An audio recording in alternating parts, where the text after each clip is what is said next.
What's up, YouTube? This is Boy Children's Twos. Hey, I'm just sitting around here, just contemplating, thinking about life. But I just come today just for a couple minutes out here, just because I was thinking about when I first purchased Jenny.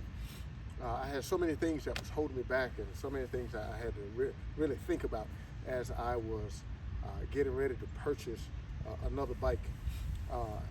But when I purchased Jenny, I saw that the last person that had her probably had one of the same concerns that I have, and that because when I began to look at her, there were little idiosyncrasies, little things that I looked at that denoted that the person that owned her did not have a garage.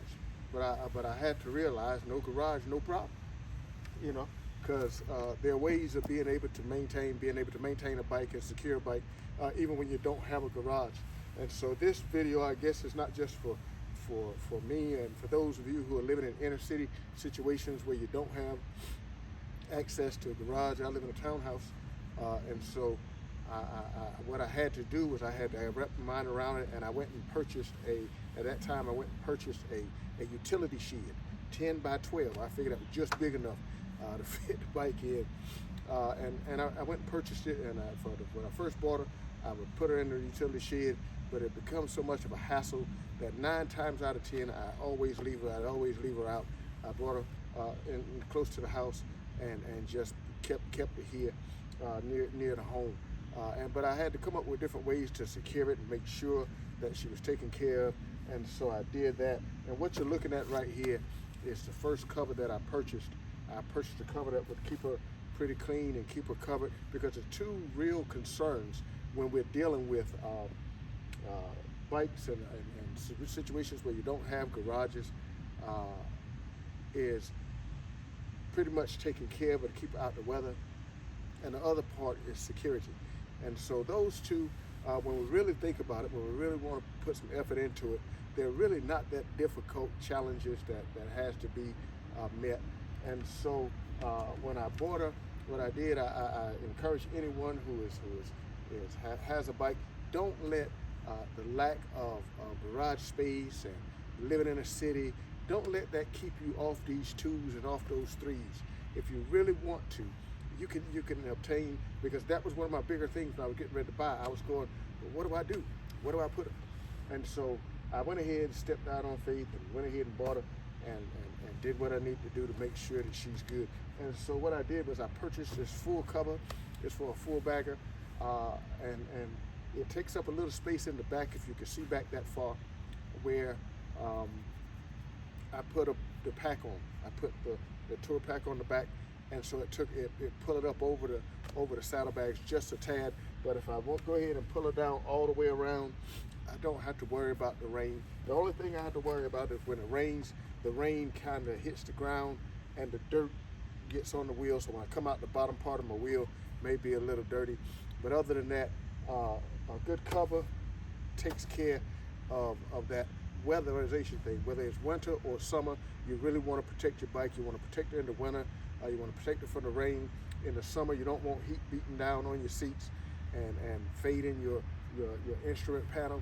And that's what I had noticed when I first bought it. I had to do some things to bring the instrument luster of the instrument panel back, and so I was able to get that done. And so I'm going to transition just for a moment here and show you what else I have I purchased. And this one here is generally for touring, and so I'm going to show you that as I uncover Jenny here. Oh, look at her, beautiful, beautiful. Uncover Jenny.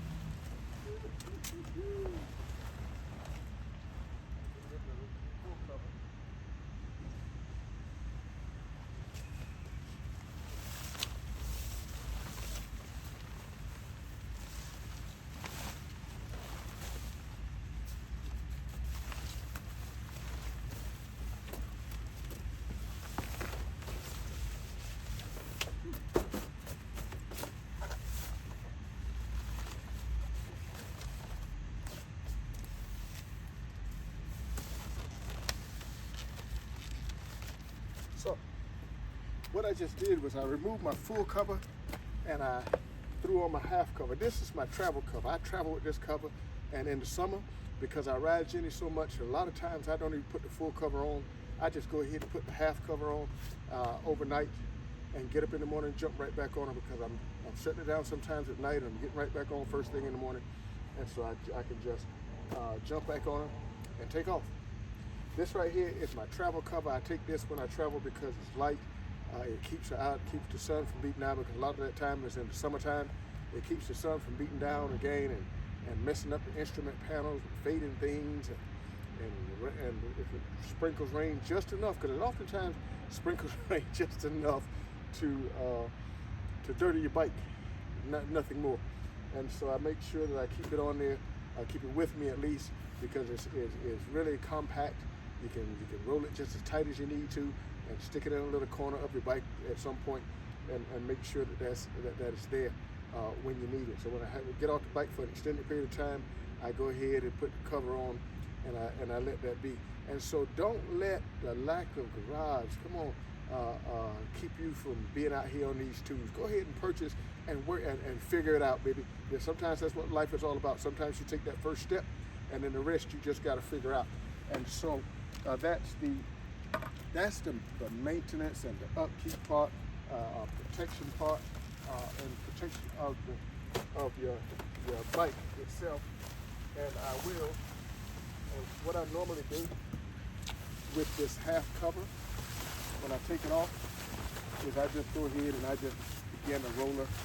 I just start to roll, and I have a bag that I put her in a bag, but it is just as simple as rolling her up nice and tight, as tight as you can roll it. And I have a bag that I actually put it in, tie it at the top, throw it in the back in the saddle bag, and that's as large as that cover is. And so, but it keeps her. A lot of times when you put the small one on, it's tight, so to pull your mirrors in. But it keeps your bike covered and out of the weather. And so that right there is the protection of the bike component. Let's show you how to secure it.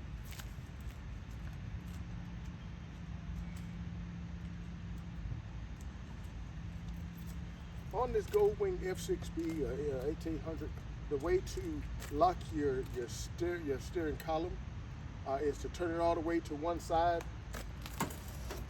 turn it to the push portion,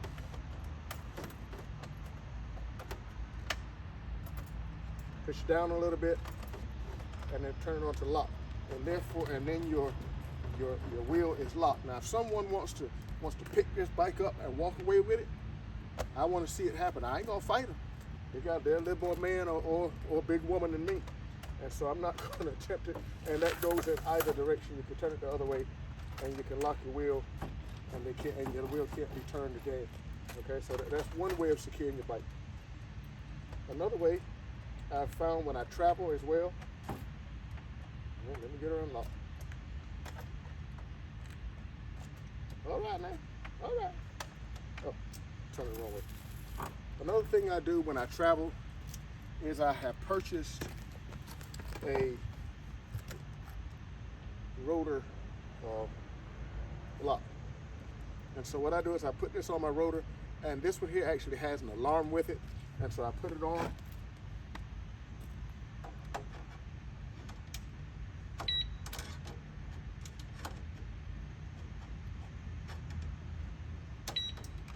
Right now she's in place.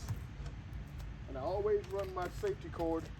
I run my safety cord, and the safety cord is important that you don't forget you have this on there. Come out, crank your bike up, and drive off with your Rotor lock on and damage your rotors. And so that's the purpose of this safety cord, and it will save you.